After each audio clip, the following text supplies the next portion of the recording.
Hai, salam sejahtera kepada semua murid-murid tahun 2 Sekolah Kebangsaan. Kita masih lagi dalam mata pelajaran Bahasa Melayu untuk tahun 2 menggunakan buku teks jilid 1.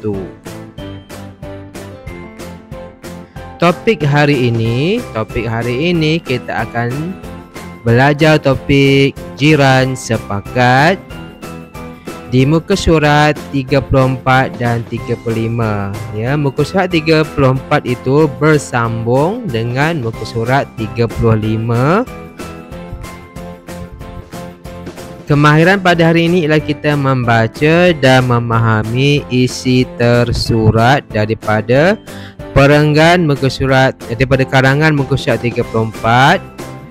Kemudian kita akan tuliskan atau cari isi tersuratnya dan alihkan ke jadual di muka surat 35 ataupun kita alihkan ke grafik atau carta muka surat 35.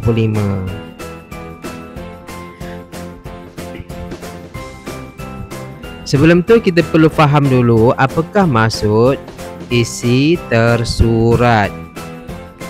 Isi tersurat ialah maklumat yang paling penting dalam sesuatu perenggan itu.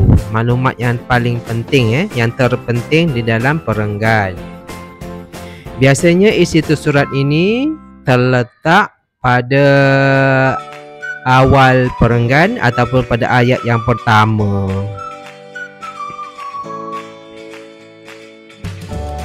Mari kita tengok contoh, beberapa contoh cara untuk mengenal pasti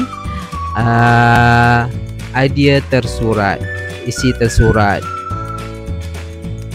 Mari kita baca contoh pertama ini. Ini ialah perenggan. Ini dalam perenggan ni ada 1, 2, 3 ayat. 3 titik ni maknanya ada 3 ayat. Jadi di sini ada isi tersurat yang utama. Mari kita baca. Kita mestilah menolong orang lain. Menolong orang adalah sikap yang baik. Kita akan disayang apabila menolong orang lain. Di manakah isi tersuratnya? Seperti saya katakan tadi, isi tersurat berada di awal perenggan. Ataupun ayat yang pertama. Ya, inilah, di sinilah letaknya idea atau isi tersurat. Kita mestilah menolong orang lain. Mari lihat contoh yang kedua pula. Mari kita baca sama-sama. Beri perhatian semasa belajar. Jangan lalai semasa guru mengajar. Jika lalai, kita akan susah untuk faham. Ini ialah perenggan. Keseluruhan ayat ini kita namakan perenggan. Jadi di manakah letaknya idea tersurat, isi tersurat? Ya, di ayat yang pertama inilah letaknya isi tersurat. Murid-murid faham? Ingat ayat yang pertama ataupun awal perenggan. Tak apa, kita pergi ke contoh yang ketiga. Mari kita baca perenggan ini pula. Ucapkan salam kepada semua. Ia adalah satu amalan yang baik. Beri salam di mana sahaja kita berada. Baik, di manakah idea tersurat? Ya, betul. Pada ayat yang pertama ini idea tersurat. Baik, kita teruskan kepada buku teks muka surat 34 dan 35 di mana saya cantumkan, saya gabungkan setiap perenggan itu dengan cartanya. Contohnya di sini. Ini ialah perenggan pertama. Mari kita baca dulu ikut saya. Jiran sepakat. Encik Jamil berbincang dengan kawan-kawannya tentang aktiviti sarana komuniti Taman Rasa Indah.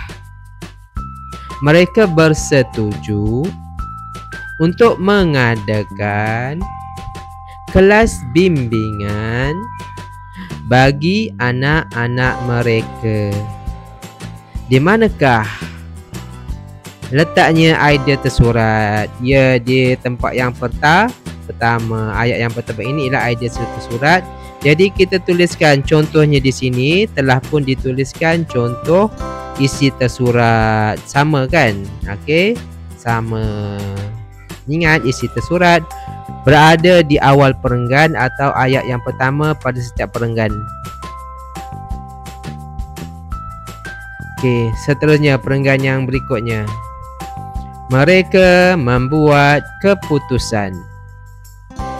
Pada malam Isnin, Encik Musa akan mengajar bahasa Inggeris. Pada petang Selasa, Encik Jamil mengajar bahasa Melayu. Ibu Yong Han akan mengajar matematik. Manakala Bapa Rahisin akan mengajar sains pada setiap petang Sabtu dan Ahad. Ya, kita akan lihat di sinilah letaknya idea tersurat atau isi tersurat. Jadi pada jadual ini, pada gambar raja ini, carta ini, kita tuliskan membuat keputusan. Seterusnya, peringkat berikutnya, kelas bimbingan itu akan diadakan secara percuma. Yahya dan kawan-kawannya perlu membawa buku latihan dan buku catatan sahaja. Baik, di manakah letaknya idea tersurat? Ya, isi tersurat terletak pada ayat yang pertama dan kita boleh ringkaskan atau pendekkan isi tersurat tersebut. Contohnya, kelas bimbingan itu akan diadakan secara percuma. Jadi kita pendekkan yang menjadi ini saja di bawah ni. Ya, kita pendekkan. Diadakan secara percuma. Idea tersurat yang panjang ni, isi tersurat yang panjang, kita boleh ringkaskan menjadi menjadi pendek lagi. Okey, peringkat berikutnya. Kelas bimbingan ini mendapat sambutan yang menggalakkan. Ada juga kawan-kawan Yahya dari taman lain turut serta. Program sarana ini dapat memberikan faedah kepada anak-anak mereka. Baik, di manakah idea tersuratnya? Ya, idea tersurat pada ayat yang pertama ini. Kelas bimbingan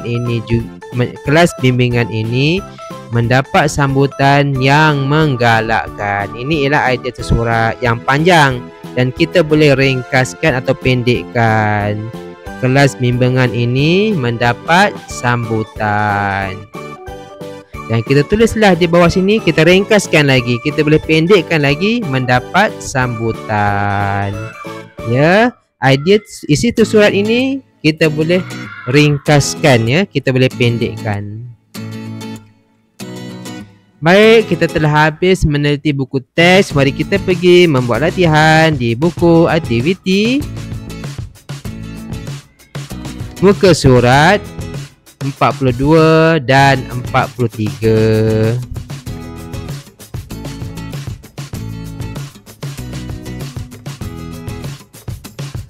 Okey, dalam latihan yang pertama ni, murid-murid perlu membaca seperti yang kita telah belajar tadi. Isikan isi tersurat pada ruangan sebelah kanan. Kita dah belajar tadi kan, isi tersurat terletak pada ayat yang pertama. Jadi murid-murid boleh salin keseluruhan ayat sampai titik tu, ataupun murid-murid boleh pendekkan. Kalau dapat pendekkan lagi baguslah ya.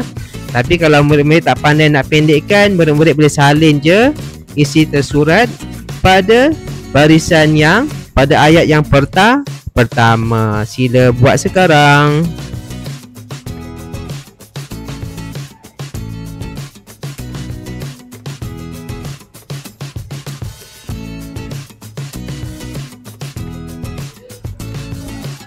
Okey, baiklah, murid-murid telah pun membuat latihan mengisikan jawapan. Ini ialah contoh jawapan untuk setiap isi tersurat, setiap perenggan. Okey, perenggan pertama, inilah isi tersuratnya. Perenggan yang kedua perenggan yang ketiga, dan perenggan yang keempat. Sila semak dan betulkan jika berlaku kesalahan. Dan kita terus ke latihan yang berikutnya.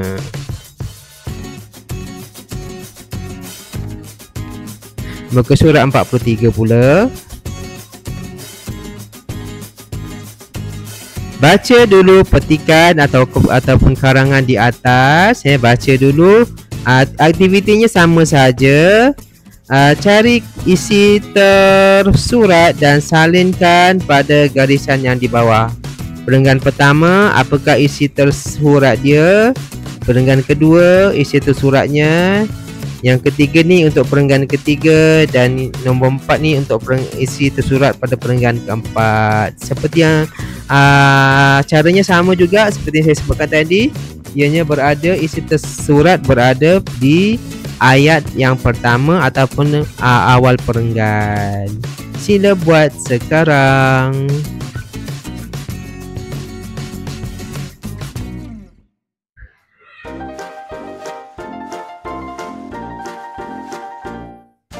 Baik, inilah contoh jawapan untuk latihan tadi ya. Murid-murid boleh betulkan. Kalau salah, padam dan buat pembetulan semula.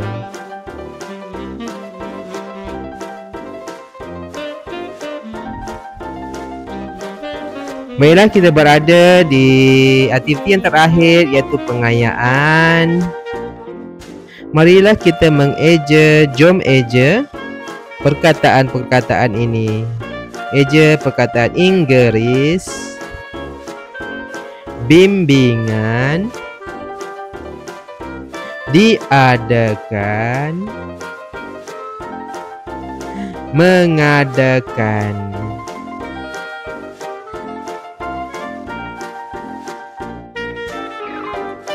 Baiklah murid-murid, kita telah pun berada di akhir pertemuan kita pada kali ini. Diucapkan selamat, maju jaya dan jumpa lagi.